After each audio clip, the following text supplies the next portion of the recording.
ఓం శ్రీ సాయిరామ్. ఓం సాయి విద్మహే సత్యదేవాయ ధీమహి తన్నో సర్వప్రచోదయాత్. సాయి విద్మహే సత్యదేవాయ ధీమహి తన్నో సర్వప్రచోదయాత్. సాయి విద్మహే సత్యదేవాయ ధీమహి తన్నో సర్వప్రచోదయాత్. శ్రీ గురుభ్యో నమః. హరి ఓం. సాయిరామ్. మనం జ్ఞానకర్మ సన్యాస యోగం అంటే జ్ఞానయోగం.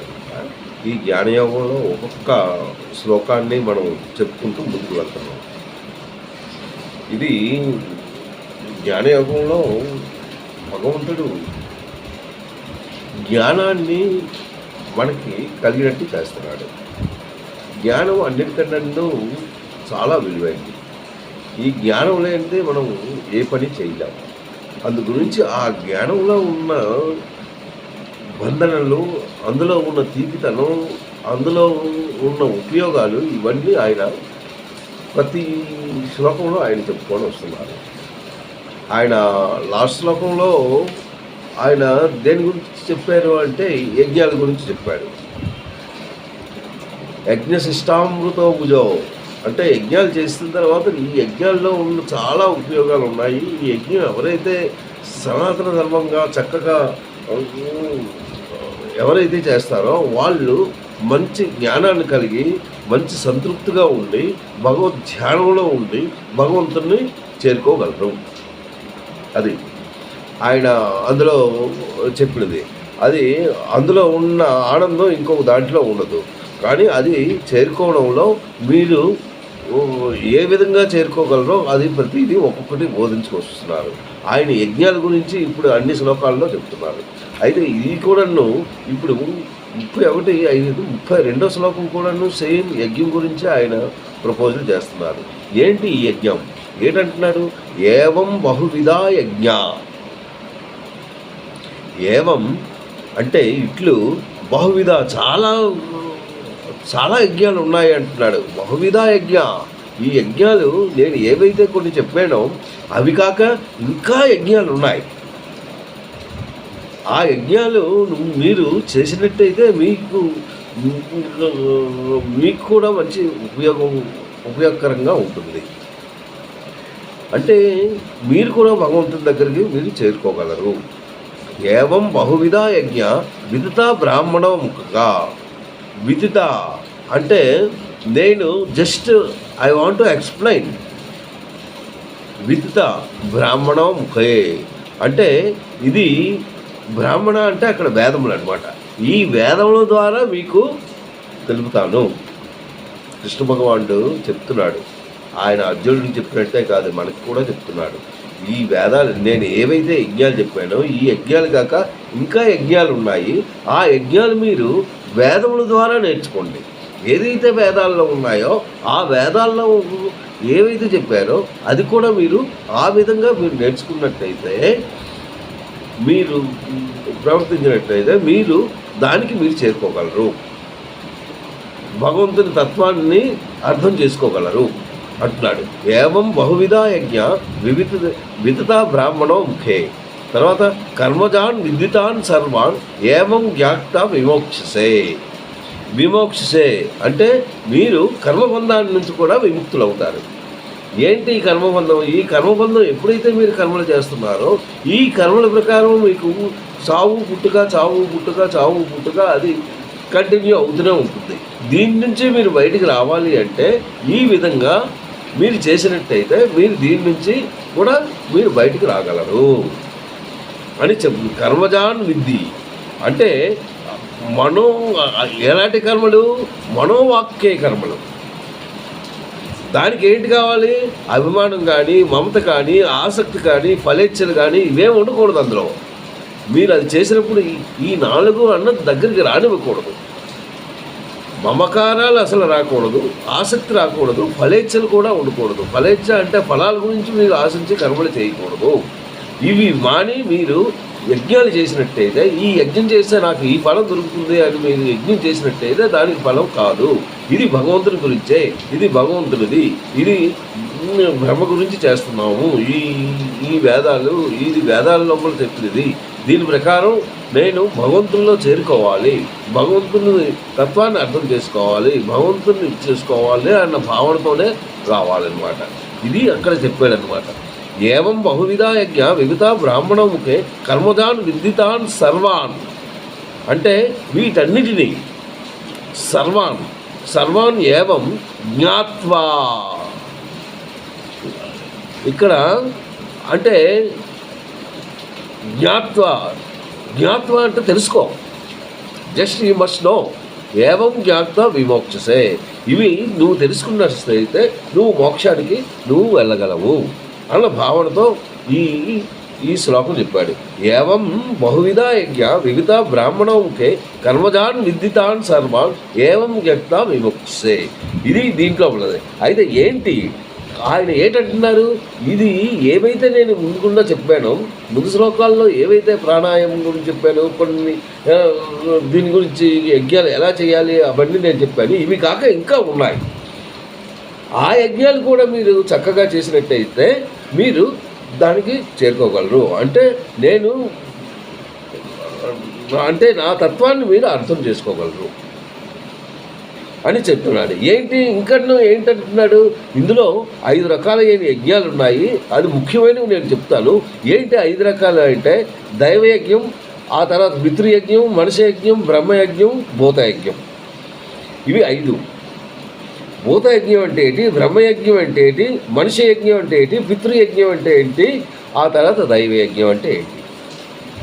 దైవయజ్ఞం అంటే ఏంటి? దైవయజ్ఞం అంటే దైవం అంటే దేవతల్ని యజ్ఞం చేసేవి. ఏంటి దేవతల్ని ఎలా యజ్ఞం చేస్తున్నారు, దేవతల్ని దేని ద్వారా యజ్ఞం చేస్తున్నారు అంటే మనం హోమం ద్వారా మనం దేవతల్ని యజ్ఞం చేస్తున్నాం.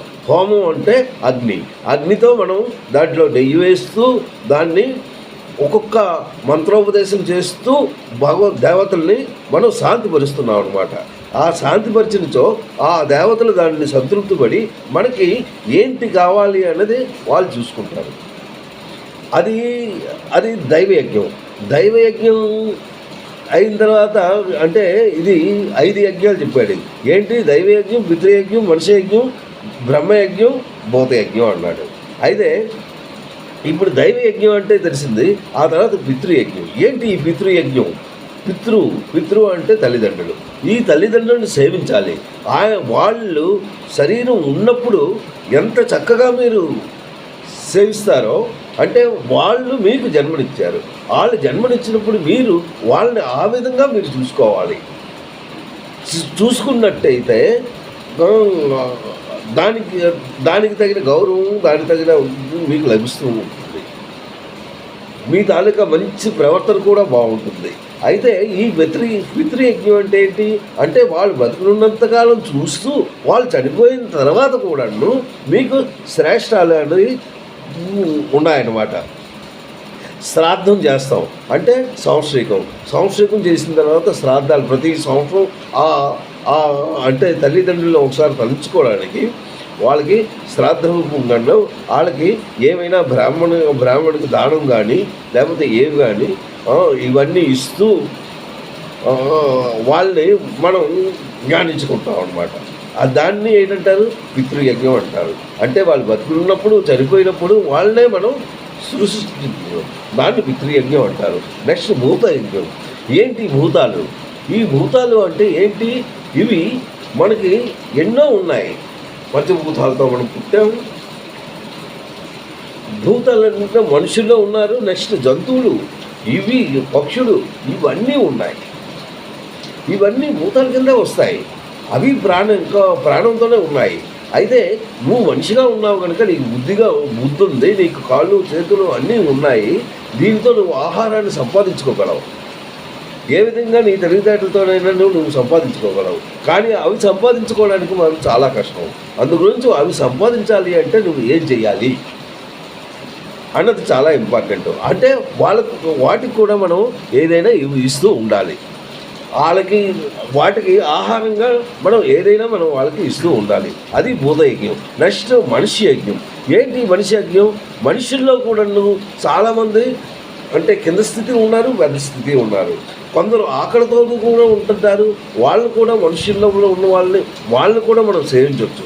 ఎవరైతే కింద స్థితిలో ఉన్నారో, ఎవరికైతే 4 ఏళ్ళు లోపలికి వెళ్ళకుండా ఆకలితో ఉన్నారో వాళ్ళని కూడా మనం చక్కగా చూసుకోవాలి. దాన్ని కూడా యజ్ఞమే అంటారు. ఆ తర్వాత అతిథులు ఎవరు వచ్చినట్టు వాళ్ళకి సంతృప్తి పరచడం అది మన తాలూకా విధి. ఏ అతిథి వచ్చినట్టు వాళ్ళకి ఆశ్రమం ఇవ్వడం, వాళ్ళకి కడుపు నిండా భోజనం పెట్టడం, వాళ్ళకి పడుకోవడానికి తగిన సౌకర్యాలు చేయడం, ఇవన్నీ చేసినట్టయితే ఇది ఒక యజ్ఞం కింద వస్తుంది.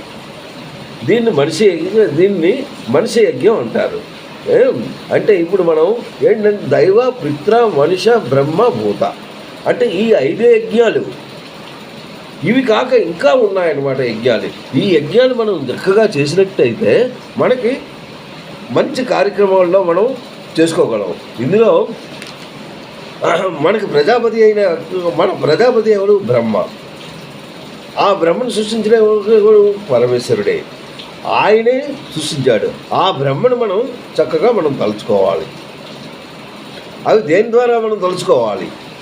బ్రహ్మను తలుచుకోవాలంటే ఏం చేయాలి అంటే వేదాల్లో ఉన్న సారాన్ని నేర్చుకోవాలి. వేదాలు నేర్చుకున్న తర్వాత ఆ బ్రహ్మ తాలూకా తత్వం ఆయనే ప్రజాపతి కనుక ఆయన అన్నీ మనకి ఇస్తాడు కనుక ఆయన్ని మనం సంతృప్తి అంటే వేదాల ద్వారా ఈ బ్రహ్మను సృష్టించిన వాడు పరమేశ్వరుడే. కానీ ఆ బ్రహ్మని మనం వేదాల ద్వారా వాళ్ళని మనం పూర్తి చేయొచ్చు. యజ్ఞములు వేదముల నుండే. ఈ యజ్ఞాలు ఎక్కడి నుంచి వచ్చాయి? వేదాల నుంచే. ఈ వేదాలు ఎక్కడి నుంచి వచ్చాయి? బ్రహ్మ తాలూకా ముఖం నుంచి వచ్చాయి. ఇది ఒక్కొక్కటి లింక్ అనమాట. ఈ లింక్తో మనం జాగ్రత్తగా చూసుకోవాలి. ఆ తర్వాత ఈ వేదాల వర్ణన, ఈ వేదాలు ఎలా ఉన్నాయి అవి ఎవరైనా నేర్చుకోవచ్చు. ఆ వేదాలు నేర్చుకున్నప్పుడు ఏ విధంగా నువ్వు నేర్చుకోవాలో ఆ విధంగా నేర్చుకున్నట్టయితే నీకు వేదసారం కూడా వస్తుంది. ఆ వేదాలు ఉత్పన్నం అది ఏంటంటే నువ్వు వల్లి వేయాలి. వల్లి వేస్తే కానీ ఆ వేదాలు నీకు రావు. ఆ వేదాలు నేర్చుకోవాలి అంటే చాలా నిష్ఠగా ఉంటూ చాలా చక్కగా మీరు నేర్చుకోవాలి. సంబంధించిన ఇంతవరకు యజ్ఞములే కనుక అనేక యజ్ఞములు వేదశాస్త్రాల్లో కూడా ఉన్నాయి.